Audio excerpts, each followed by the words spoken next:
What's up, ladies and gentlemen? Made this huge pot of gumbo for St. Bernadette's Panda Palooza. It was a function that St. Bernadette held to raise money for their school. Started off with 10 cups of flour and 5 cups of oil. Then I broke out that Pi-YAHHHH spatula and got to stirring. This was a roux for 2 10-gallon pots of gumbo, so it was a lot of roux. I split it up later on. It starts out real thick like this, but then it smooths out to a tan color.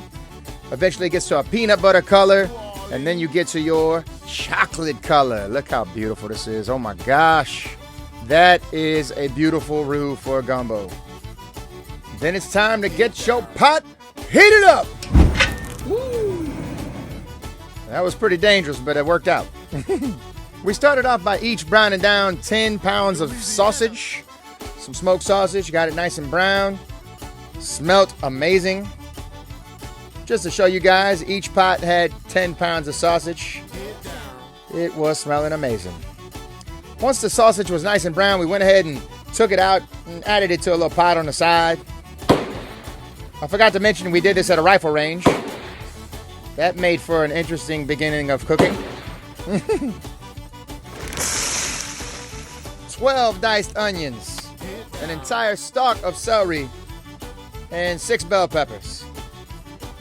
Dr. Huval of the Family Doctor Clinic out of Thibodeau, and sometimes Homer, he was helping out here. Had the earplugs. Doing a fantastic job, man. I had a good partner in crime here. Thank you, Doc. So we continue to brown down these vegetables until they pull a nice color from the bottom of the pot and get very tender. I had also put some garlic in here, but I forgot to film it, so I just showed myself adding a little more. As you can see, this got really pretty, man. Look at the color on these vegetables. Beautiful. Then I added about half a cup of Pi-YAHHHH seasoning. Yes, indeed. Then some garlic powder, maybe a tablespoon. For the stock, each pot had 15 32-ounce containers of chicken stock that was cooked down in the remains of rotisserie chicken and some vegetables. I ended up making 6.5 gallons for both pots to share. Continue to pour a little bit of that in just to break up the bottom here. Amazing. From there, I add my roux.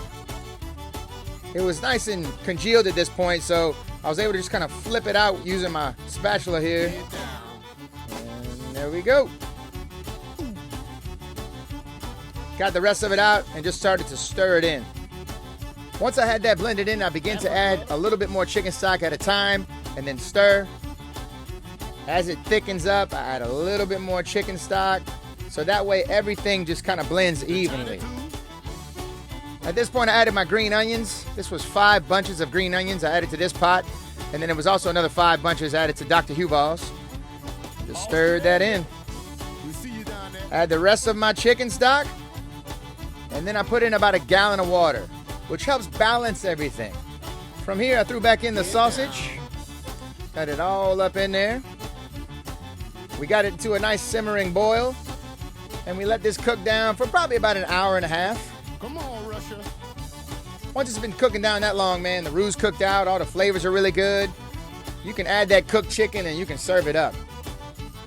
This place had all kind of food, man. All that finger food you love when you go to a wedding or something, you know? Sandwiches, egg rolls, meat pies. Straight deliciousness. So the gumbo was ready, man. I had some rice. I think I cooked like 15 pounds of rice.